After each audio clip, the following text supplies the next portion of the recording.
Good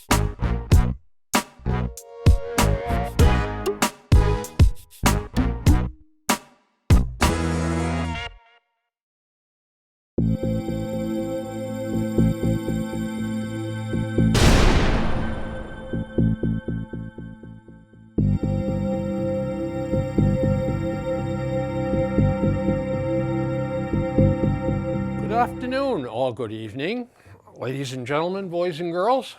Time for another edition of the Bill Crane Report. My friend Duane Weiss, as usual, is right here beside me. And today's show is one of those kind of fun deals. I made a pile of mini comments, mini stories and stuff, and divided them in half. The good pile and the bad pile. So today we're going to deal with the bad pile. All right. We'll see how far we get with that bunch. And to give you an idea of the kind of thing we'll be talking about, and by the way, we're talking about all kinds of crazy stuff. I'll start off with two, and then I'll give it over to Duane, and he'll give you a couple. All righty. But here we go. A Harvard University polling service polled millennials. A millennial is 18 to 29. Mm-hmm. And what do you suppose the millennials thought about the media? 11% believed what the media served up. 89% did not buy what the media was selling. What the devil does that tell you, Duane? I think they're wising up. You know... I think they're not quite as naive as we were when we were younger. Yeah.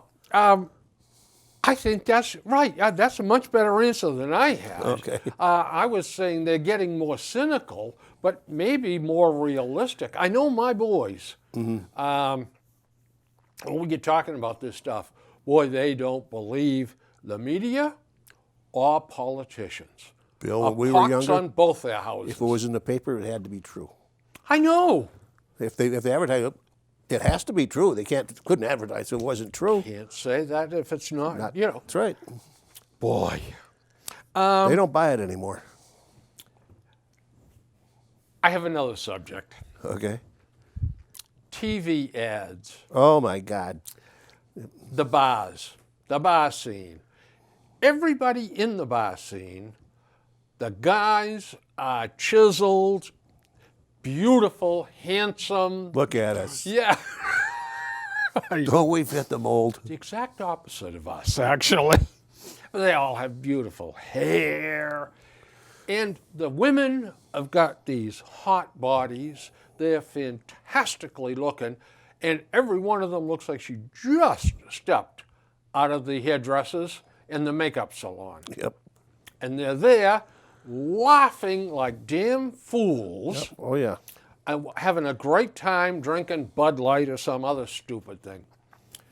But, first of all, there's not one person that's not perfect. Yep. There's no dweebs, no dorks. Nope.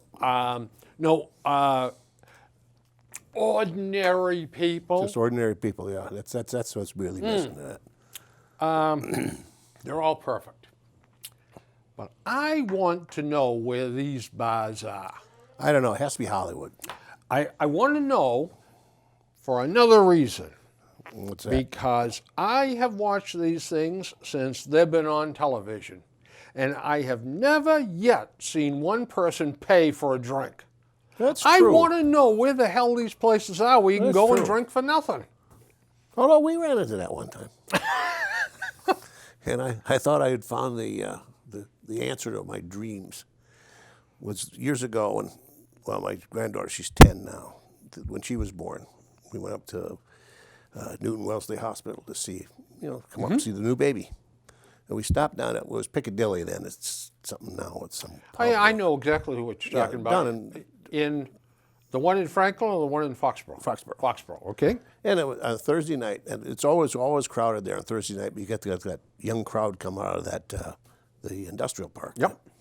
Cabot and Forbes. Yeah, Cabot Forbes. We were standing up against the wall. They had like a ledge because there was no seats or anything. And a guy next to me says, "Oh," he says, "Now let me move over here." And he says, "How you doing?" I said, "Oh, it's great." I said, "We just came back from the birth of our first granddaughter."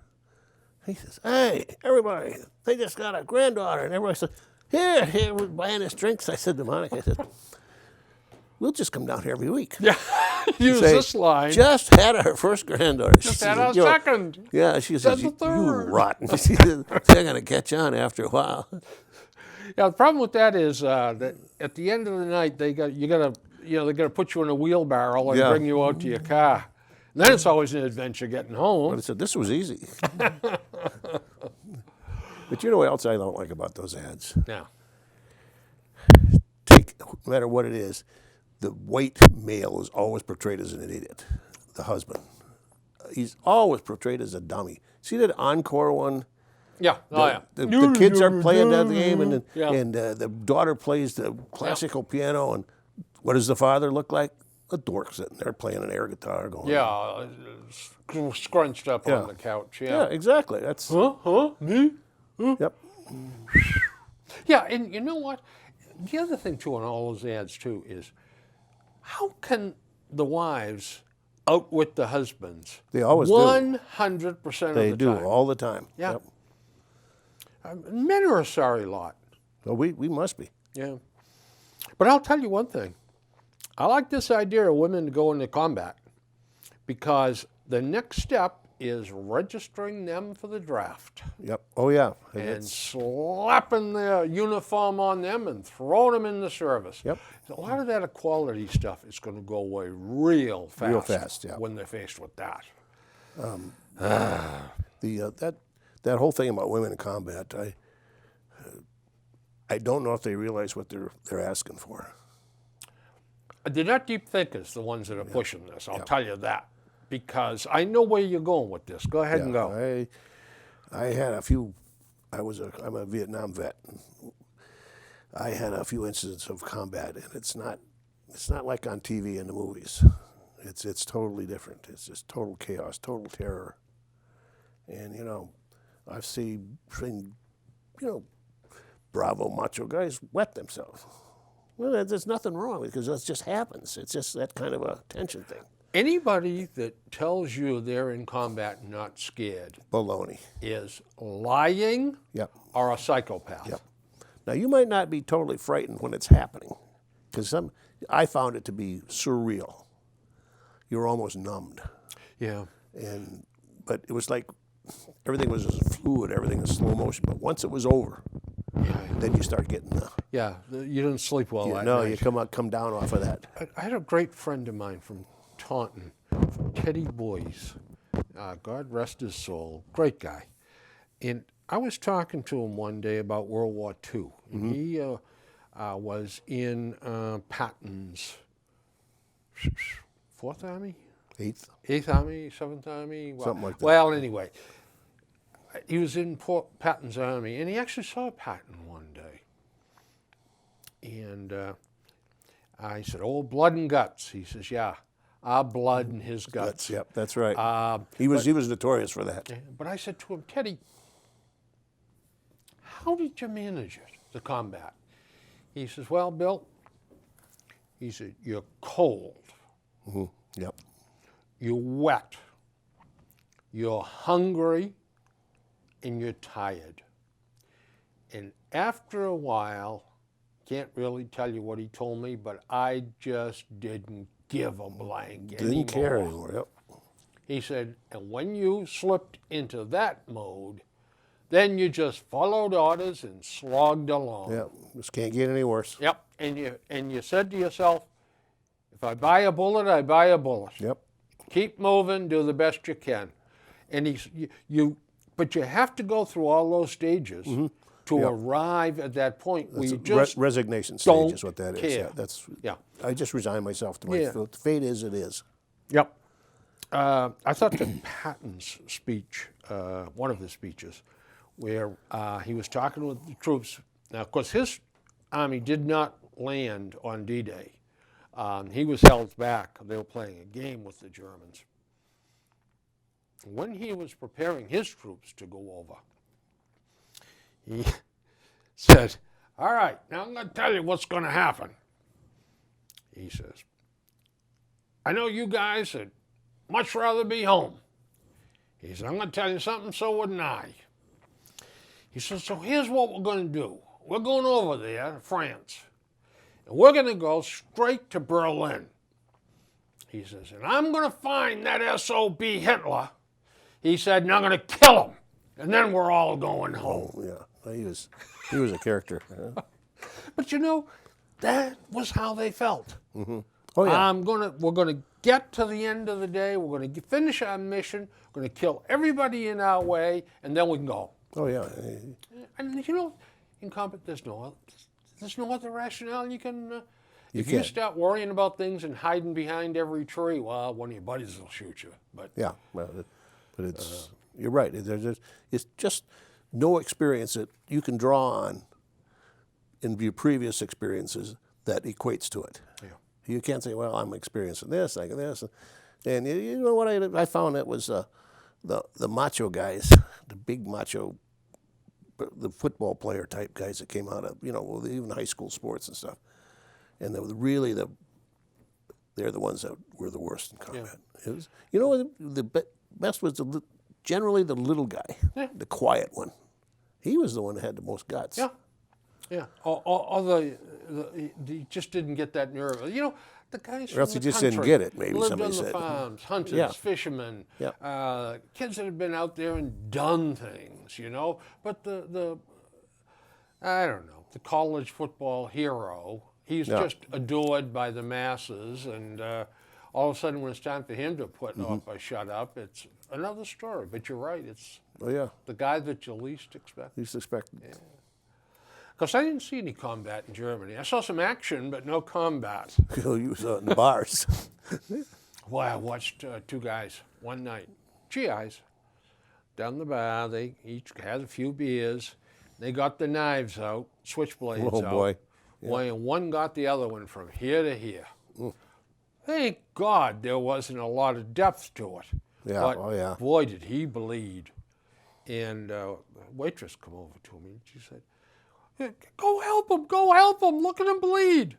I said, you think I'm going over there with those two guys with the knives? You're crazy. Yeah. I said, they started it, let them finish it. Yep. I said, you want to do something, throw him a towel and tell him to press it against his throat and call the MPs. Yeah, you'll get yourself stabbed if you go over there. And then the MPs came and they, what did you see? I said, I saw nothing. Now, I heard a lot of noise, but I was talking to this young lady here, and I didn't get up and go watch anything. Yeah, just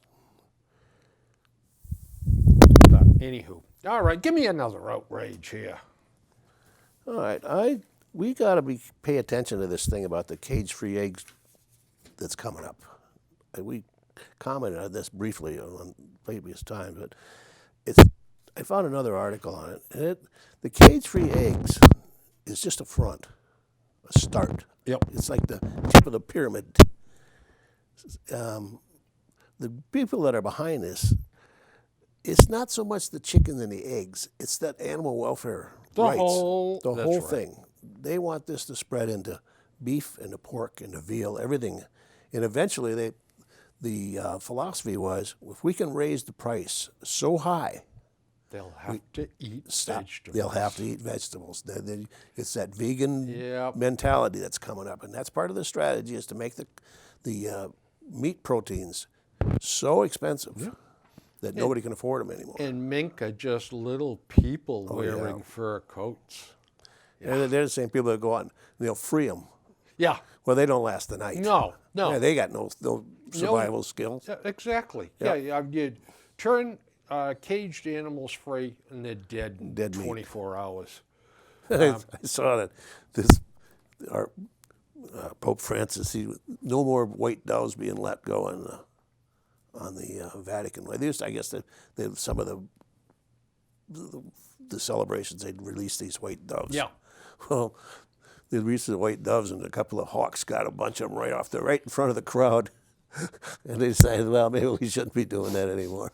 Now, I go back to the 70s when there was anti-hunting, anti-trapping legislation in the State House. Yep. These people, the animal people, they're not even rational. But this one kid said to me, how can you trap animals? I don't understand that. I said, well, it's a long story. You know, I go to work all day, and I come home and open the door, and my dog is there looking up at me with just love in his eyes. I said, your dog is sitting there looking up at you, and it's not love in his eyes. His bladder is about set to explode because you've left him in that stupid apartment for 13 or 14 hours. I said, and the business too about love when you feed him, he's hungry. That's what he's looking at. I said, wise up. And he called me a very bad name. Well, I'm not surprised. It's like these chickens in the cages. They don't have a social life. No. He said, the chickens went, hey, John, Henrietta next to you, what are you doing tonight? I don't know. What do you want to go out? They don't know anything. They've never been out of a cage. That's all they know. They existed. To them, a worm that's never been out of an onion thinks it's the sweetest place in the world. Sure. So it's all relative. Of course it is. But these people try to put human emotions and characteristics into the animals, and it's not the same. No, it isn't. And it's actually an insult because God created man in his image. Mm-hmm. Chickens are not in his image, okay? It's ridiculous. But, the cage-free chickens, you get the chickens out on a 3 or 4 acre fenced-in area, and you go out twice a day looking for eggs. Yeah. Gee, now that really is very financially efficient. Not only that, the product goes down. Sure. Because you don't know when you do find them, whether they're free-range eggs, were they laid this morning, were they laid yesterday, or did we miss them last week? Exactly. It's sitting out there in the sun. You don't know how long they don't know how long it's been there. No. Yeah. Unbelievable. This is going to be a dreadful mess. I mean, this whole farming thing. I think it's coming up for a vote, too, in September. We got enough signatures, enough fools signed the petition. Unbelievable. You got to think that common sense will overcome fear and superstition here. I am just waiting for the ads. Oh, they're going to be tearjerkers. Oh, this poor chicken in a cage. Look at the chickens all dressed up to go to the chicken debutante ball. That's right. Aren't they cute? Yep. Oh, but if we keep them in pens, they won't be able to go. Oh. I have some predictions for 2016 Okay. that I want to ask you about. The teen suicide girl. Oh, the local. Yes. Yeah, we haven't heard much about that No, lately. I think because there's a trial coming up or something. Well, the schedule is being polished out and further and further and further. And now it's they can't agree on a date and all that. I actually personally found that to be repulsive. Yeah. Oh, yeah. If in fact she did something like this, and the evidence does seem to point towards what we know of, that she's involved in it, that's sick. It really is. But you know what? The way this is being handled, she's going to walk. Oh, I wouldn't doubt that at all. Yep. I think there'll be a compromise. Her lawyer and the prosecutor, who has no belly for this at all. No. They've changed hands. Sutter has resigned and has gone on to do something else as a new district attorney. And he's not touching it with a 10-foot pole. He's giving it to one of his underlings to handle, keep this away from me kind of stuff. So there'll be something where, she'll plead guilty to some sort of a misdemeanor, mischief or something.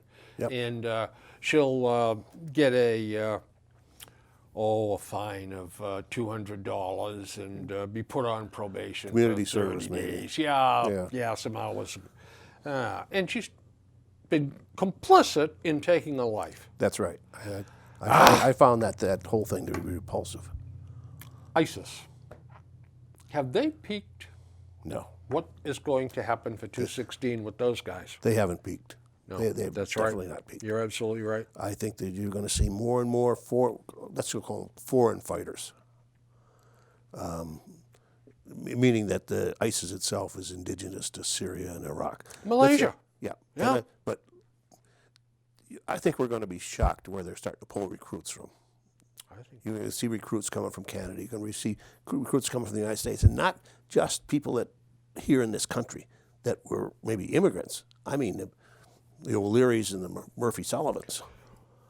What do you do with those people when they leave to go? Well, they don't. They wouldn't come back. Right. They're not coming back in.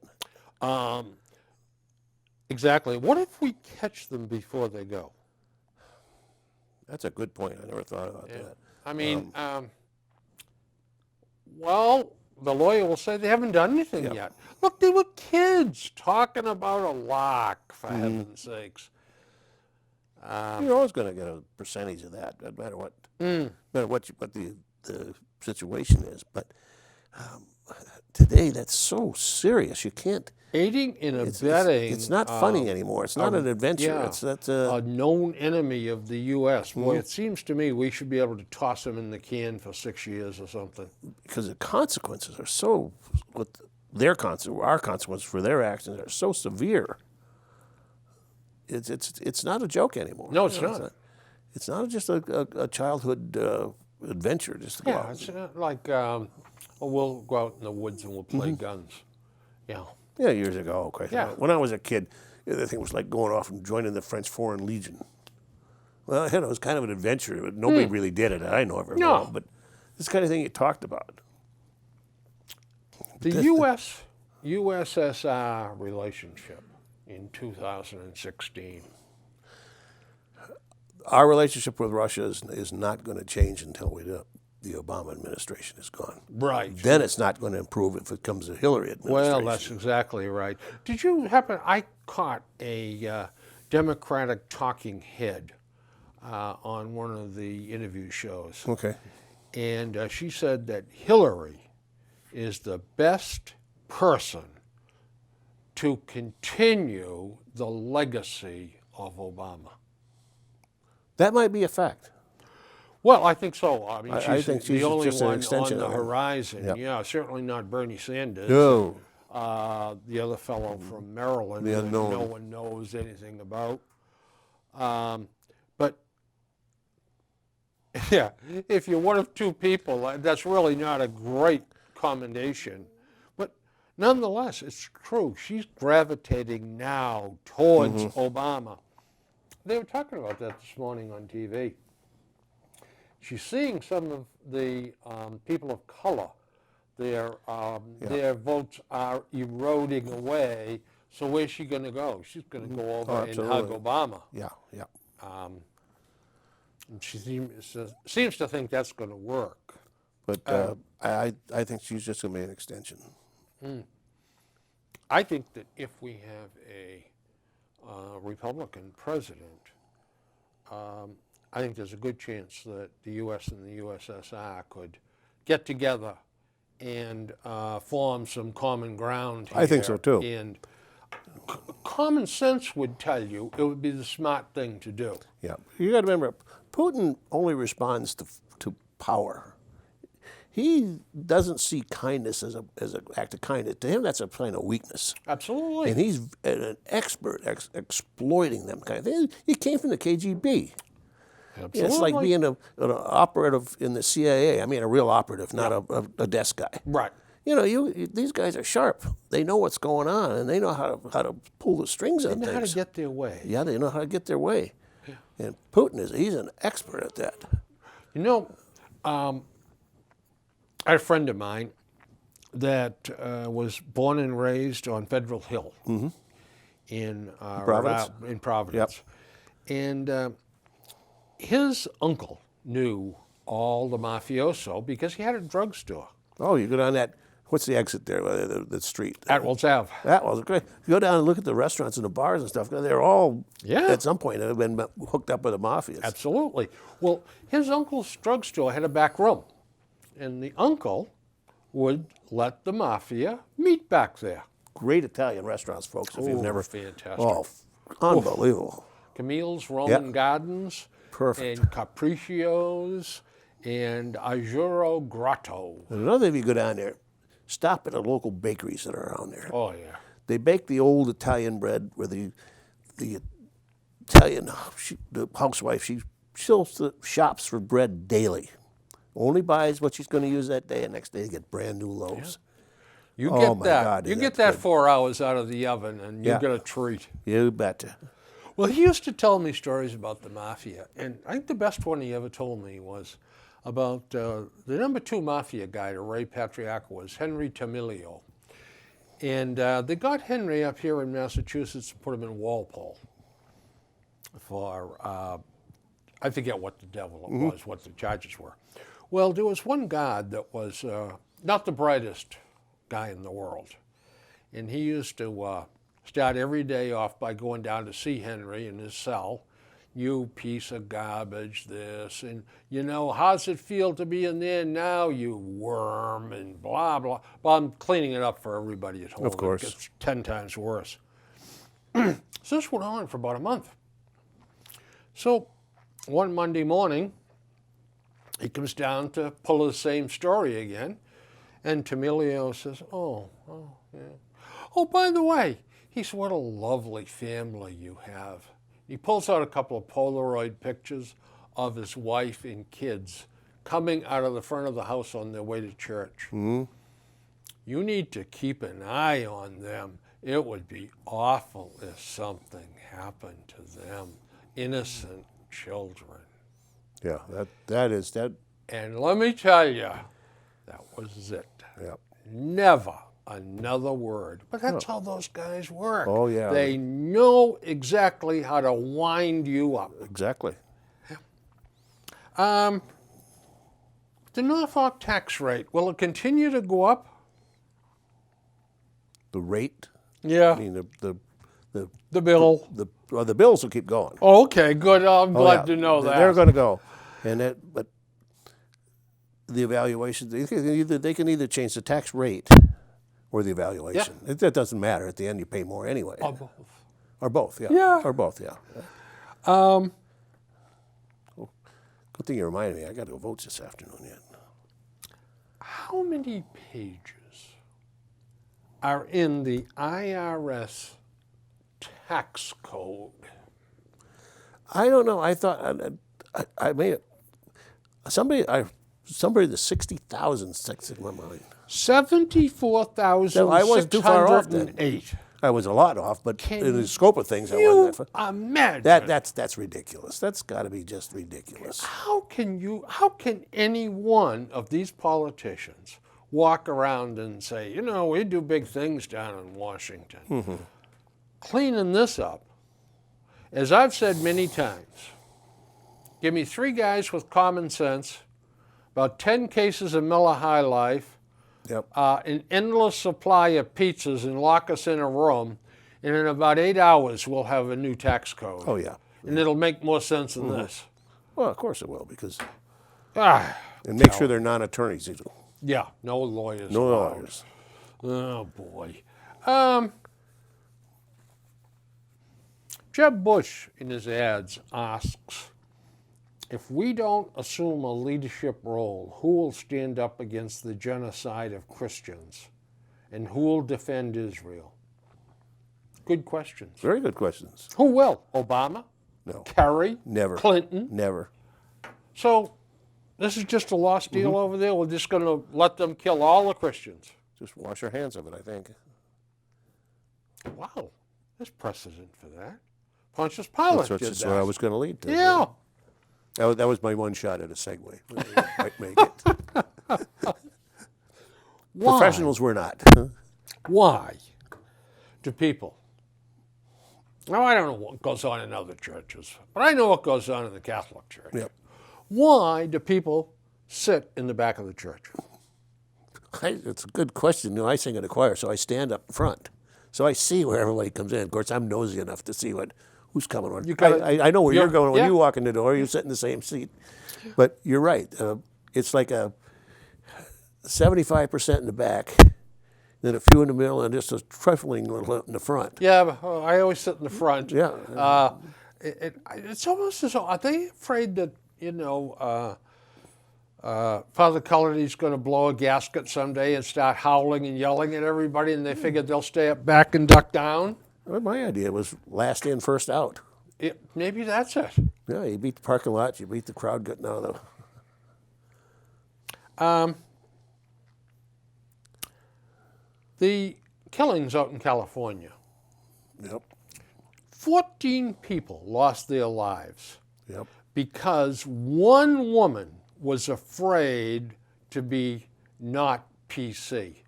She was afraid to talk to anybody about what these Middle Easterners were doing in that garage. And she didn't want to be thought of as a bigot by reporting them. That's right. 14 people died because she was PC. And today, the media and everybody else fosters that kind of activity. Of course they do. Oh, you can't say that. You can't do that. No, you can't call a Polish person a Polak. He won't be able to sleep tonight. Bill, I saw this play out a few years ago in Minneapolis, which has a big Muslim population. And it was Northwest then, it's Delta now. These 3 or 4 characters got on the plane, obviously Mideastern. Of course, you can't profile them. No. And the first thing they did was they wouldn't sit in their assigned seats. They kept jumping around, kept moving up towards the cockpit. Well, first of all, each one of them asked for a seatbelt extension. I don't know, you're not big enough to use one, but some of us once in a while on some of these airlines, it's a piece of I know what it seatbelt is. with a big heavy buckle Yeah. on it. And they weren't, and these guys were not heavy. They were the skinny minis. But each one of them wanted a seatbelt extension. So right away you're thinking, it could be a weapon. And they kept moving around. Of course, the flight attendants, everybody got a little nervous. And with good reason. Good reason. And they called the authorities before they took off, and they took them off the plane. And right away the lawsuit started. And not only did they sue the flight crew, they sued everybody they could identify that see something, say something. If somebody said, come here, so, flight attendant, that guy's doing something really, really suspicious. And they tried to sue them people too. What they were trying to do, and I'm sure, was make people think twice about saying anything. Oh, yeah. If you see a Mideastern, don't you dare say anything because he's going to turn around and sue you. So we can't profile Middle Easterners. No. And we can't. And people of color, we can't profile them. No, you can't. But white gun owners, we can profile them. Of course we can.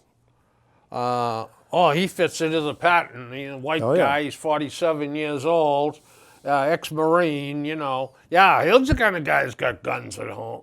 We can do that. No, we can. But, I'm not Jewish. I got a Jewish name. But when we lived in Ohio, before we moved here, we lived in an apartment, and there was quite a few Jewish people there. And we, of course, got real friends with them. And I got a lot of insight into on thinking and stuff. And there's one, they were very Jewish. They kept kosher and separate dishes and everything. Yeah. And they would go back and forth to Israel. And he says, in Israel, he says, if you come out looking like you're a Mideastern Arab and want to get an airplane, you're going to get strip searched. They're going to take you in the back room and check like you you take your out. clothes off, you know. But we couldn't do that. But Israel is very big on profiling. And they don't have the problem anymore with that we do, because they will not accept that. But our PC has gotten so out of control. Yeah. Just total out of control. It is. It's ridiculous. Yep. You know, another thing, too, sex offenders. Yep. All right. So a guy makes a mistake, gets all screwed up at a party, has a bunch of beers, and does some things he shouldn't have done. So he's slapped with a number 2 Yep. Oh, for yeah. the rest of his life. Yeah. Oh. And we profile the hell out of those people. Absolutely. There's no such thing as serving your term and being released Right. and start all over again. Not with them. You get that albatross around your neck forever. Yep. But we can't profile other people that are much more dangerous. No, we can't. This is all becoming clear to me now. Things are going nuts. Things are getting nuttier too. It's not getting better. It's getting worse. It is. Absolutely right. You know, the universities today are just, I don't know what kind of Looney Tunes are running these places. I think Larry Moe and Curly have taken it over. But Looney Tunes is Looney right. Tunes, they are. They're absolute Looney Tunes. What they want to do and what they can, the PC crowd is in there. I think it was Oklahoma or Kansas or one of the universities there banned things like terms like man up, ghetto.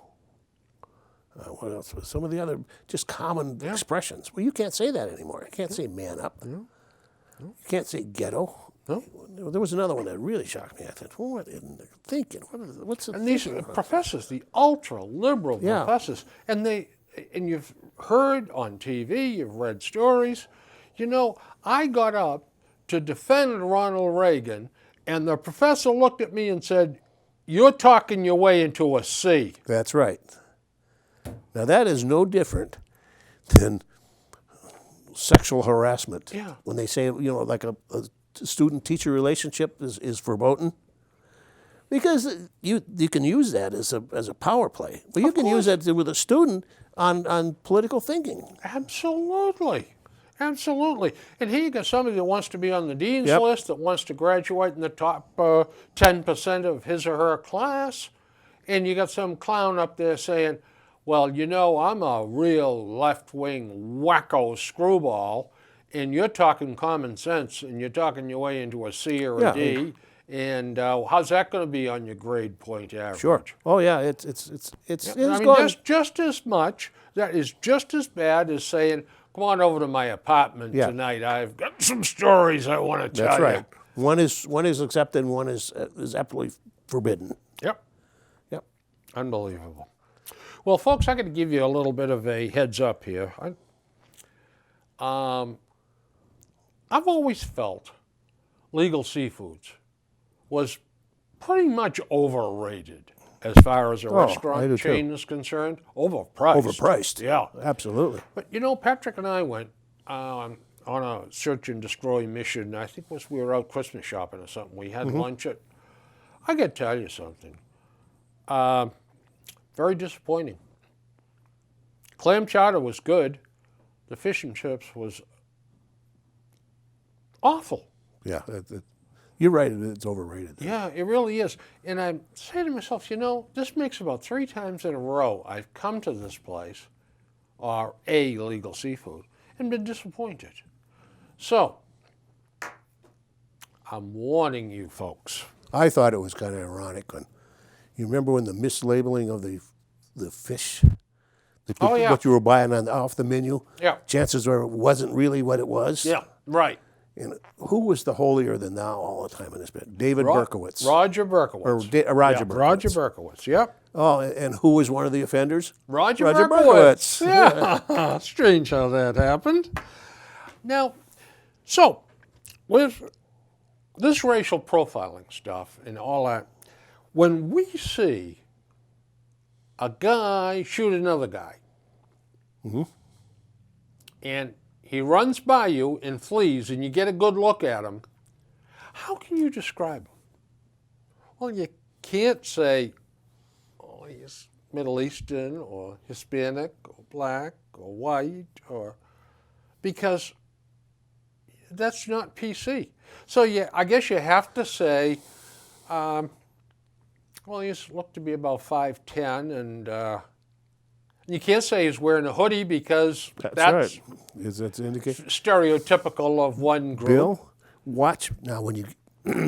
I subscribe to the Globe, but I'm not going to subscribe to it much longer because the last 3 weeks I only got 3 papers. I got one today. Did you really? I don't know. Well, you know, I subscribe to the Herald, Oh, yeah? and I've been getting 2 a day. Well, you probably get the.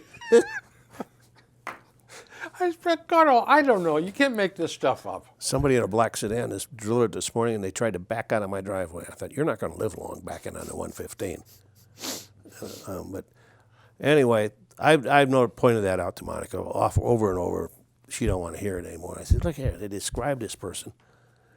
They won't say black or Hispanic, but they will say white once in a while.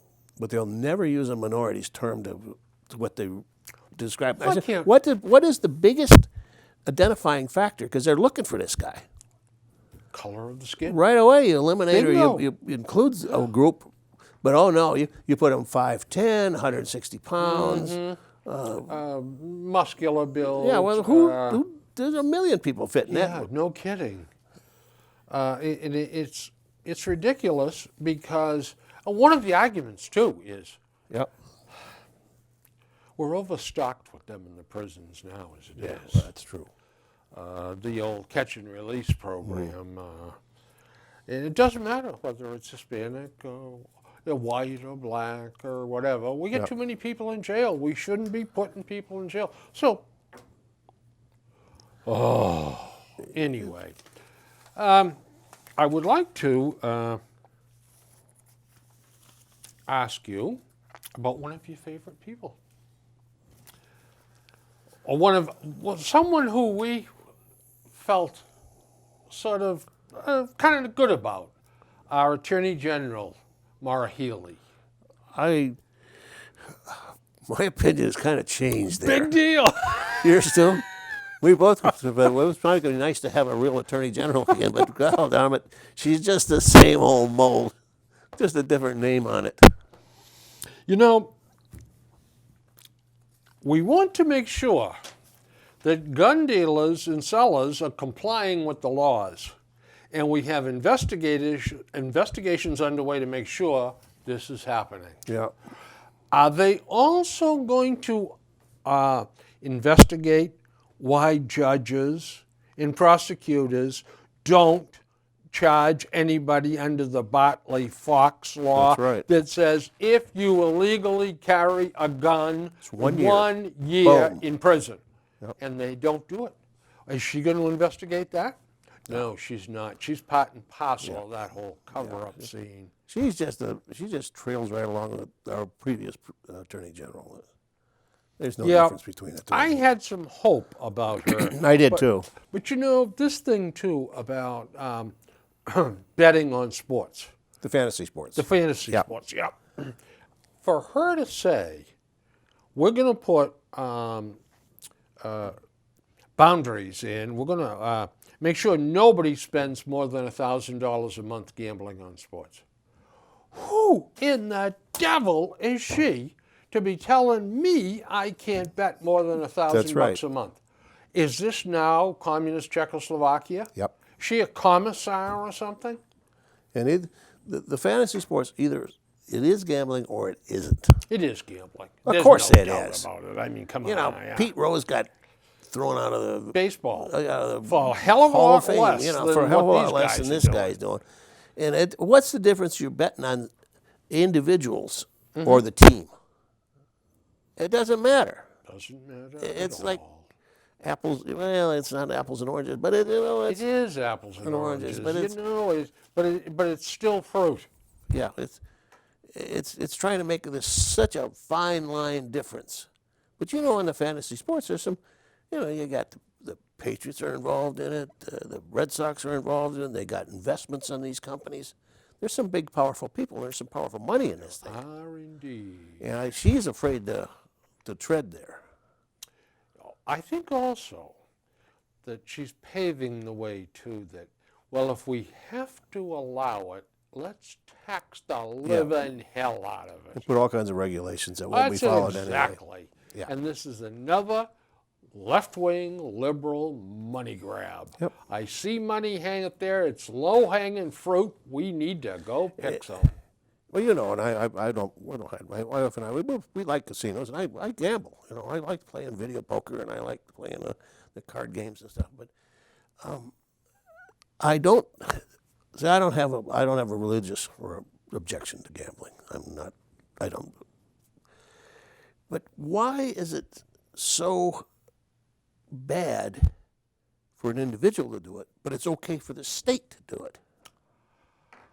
You mean the lottery? Yes, I mean the lottery. Oh dear. I used to say, well, they got scratch tickets, and then they went into the daily numbers. Well, like a bookie does. Then they went into Keno, like the casinos do. But all of a sudden, it's got a high moral value to it.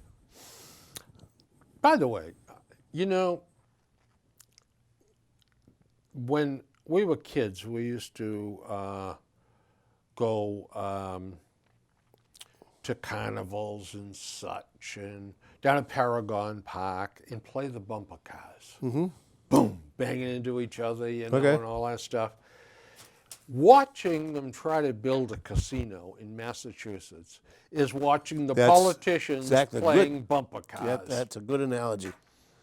They are so hungry to rip the other guy off. Like the mayor of Boston, Marty Walsh. I thought Marty would, but he's not. He's not. He's not. He said, there's an old adage: be careful who you vote for. He might get elected. Yep.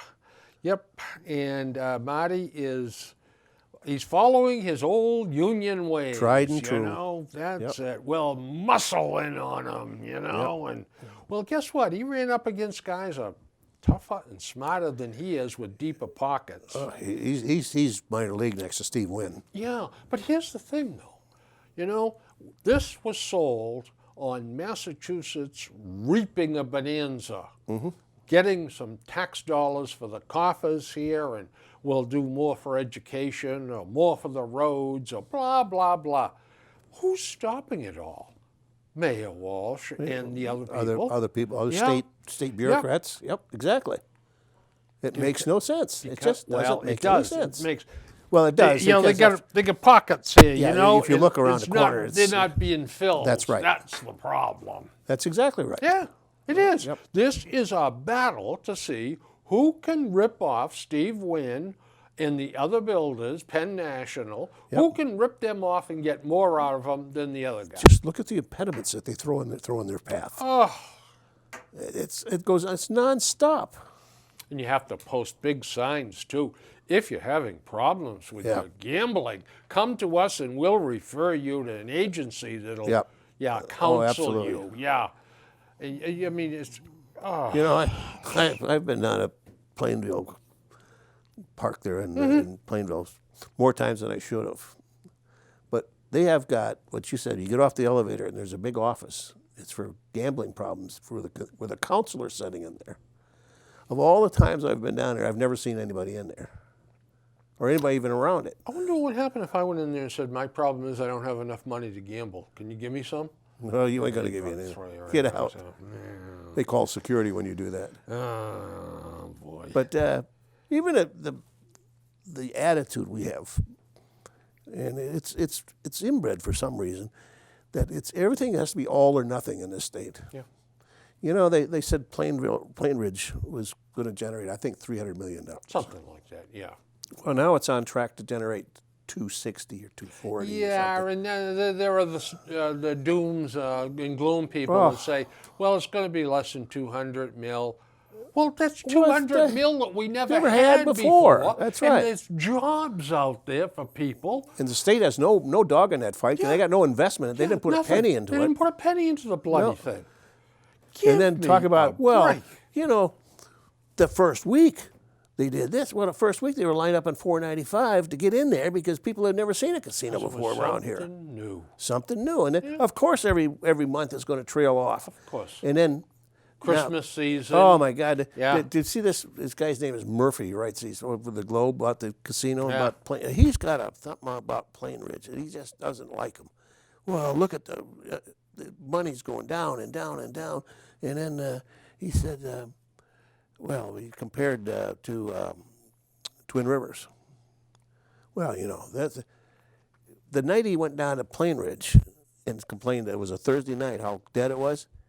He didn't go down to Twin River and see how dead it was down there, because it would be just as dead or worse. And then the one that really got me, the Plainridge's got a nice bar with a stage behind it, and they got video poker machines that built into the bar, which I love to play. There's only 8 of them there. He said, well, there was only 9 people playing at the bar. Well, there's only 8 machines. It's just craziness. Good reporting. Oh, yeah. Yeah. Typical. Yeah. Yeah, there's a couple of people that write into the Attleboro Sun Chronicle, too, that just doom and gloom on. They've ruined the town of Plainville. And, Well, Mary Ann somebody. Yeah. She moved out of Littleton, I see. Oh, thank God. Huh? But she's still writing things. Yeah. Littleton's gain is our Oh, loss. I mean, the sun wasn't going to come up. I mean, they're going to pollute the water supply. Your kids are going to burn with 3 heads. Everything was all because of that casino going in there. Yeah, I'll tell you. But they'll buy a scratch ticket. Oh, yeah. Oh, well, some of those zealots won't even do that. Yeah, of course, but, man. Here's a nice story. Norton man charged with trying to stab a cop while he's out on bail. But guess what? The judge, he's accused of trying to stab Attleboro Police Sergeant Robert Miller in the face with a knife after police responded to La Salette Shrine to check on his well-being. He's now been sent home with a GPS monitoring ring on his ankle. Oh, that'll do it. And they got tough with him. They ordered him to keep taking his medication. Gee, you think? And report to his probation officer by telephone regularly. Boy, that judge just threw the book at this guy. Oh, This yeah. guy pulls a knife on a cop and tries to slash him. Well, you got to come down hard on these people. Tell you. Yeah, I guess. Boy, oh boy. That was facetious. Gunman alleged to have shot Philly cop in the name of Islam. You know, I'm not going to read the article or even comment on it, but how is this not a hate crime? Of course it is. It is. But do you think he'll be charged with a hate crime? No. No. Never. No, because he is Islamic, and that's a peaceful religion, and we can't do things like that. Peace and love. Those people there, they don't hate. No, they don't. I follow Allah. I pledge my allegiance to Allah, and that's why I did what I did. Yeah, well, that's... Came out of nowhere. He just started firing with one aim and one aim only, to kill him. Oh, there's... And that's not hate. No, it's just, the hate crime has begotten such a collection basket of whatever you want to put into it. If you want to go after somebody really big, call it a hate crime. And the definition has gotten so broad now that I don't think anybody can actually define it. No, it's just unbelievable. But if you shoot a Philly cop in the name of any religion or in the name of any cause, how can anyone hate anyone anymore by... That's right. But again, it goes back to that PC crowd that's controlling everything. Unbelievable. Unbelievable. Well, here's another thing here that I think is wonderful. Boston is going to tear down a part of a garage.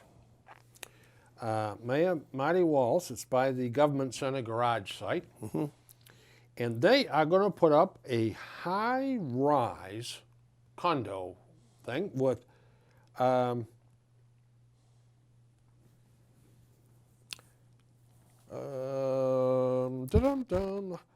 it's going to have 812 residential units, 196 hotel rooms, and over 1 million square feet of office space. Luxury condos. So 812 luxury condos they're going to build. And Yep. when do they start building homes in condos for middle class or people that's just struggling to get No, by? the money is in the luxury stuff today. Yeah. But the people are suffering. They're homeless. Yep. They're out in the cold. And we're going to build these condo units for fat cats. Sure. Unbelievable. When aren't we our brother's keepers? When are we going to start taking care of? Oh, well, we get soup kitchens for them. They can get 3 hot meals a day. We're not going to see any difference, Bill. No, we're not. But that just is wrong. And Mayor Walsh is, he's just ecstatic over this. Don't expect a lot out of his administration. No, I'm beginning to find that out. Well, here's a nice story. We'll have to continue this next time. Before we leave, though, I owe you guys the end of a story we closed the last one. The lady in Florida that walked by her dryer for 30 days and it would hiss at her. Yep. And I didn't reveal what the hissing was last time. I said I'd tell you this time. Believe it or not, folks, it was a 12-foot king cobra coiled under there. It had been under there for 30 days. Can you imagine walking in your bathroom and find a 12-foot cobra? It had actually gotten out someplace a half a mile away. A guy had kept this thing as, you don't keep them as a pet. You keep them, I don't know, they're weird to keep. I don't know. Yeah, these are weird. But this one got away. Yeah. And they've been looking for it weeks and A lot weeks. of times those people kick those things out. Oh, yeah, because they get throw too them in a big. sack and throw them in a vacant lot or something. Yeah. And it landed up half a mile away under some woman's dryer. Every time she walked dry with her eyes, you'd hear this hissing sound. It must have been pretty hungry by that Oh, time. I'm sure. But they don't have to eat very often. No, they sort of stir it up. Well, I got one more for you. Okay. And we'll go. There was at the protest over the deer hunt. Oh, yeah. At up Blue in Hills. Yep. This was in the Globe. There was a picture of a woman holding a placard, and it said, "Shotgun shells can go 1.5 miles." This is some hell of a shotgun shell. Folks, for those of you that don't really know a lot about guns, shotguns, they just disperse. They're small pellets So they're inside. called shot. Yeah, inside a cover. And they come out and they go, phew, and they disperse. Yeah. 60 yards, maybe. It depends on the choke on the shotgun. Yeah, buckshot, maybe 60 yards, 50 yards. Yep. Okay. Well, folks, we're going to continue this next time because I still got a load. You got a load. These are fun ramblings. I know it. And they lead into great things. Yeah, we don't know where we're going with No, this. no idea. Folks, I'm glad you tuned in. I hope you enjoyed it. Hope you learned something. That That may be pushing maybe it a bit. stretching the point a little, but stay warm, stay out of the snow, and keep your fingers crossed because the bus goes down to Florida in about a month, carrying the Red Sox gear. So when the Red Sox there might be hope. The Red Sox are in spring training. It can't be all bad. Yep. Good night. Good night.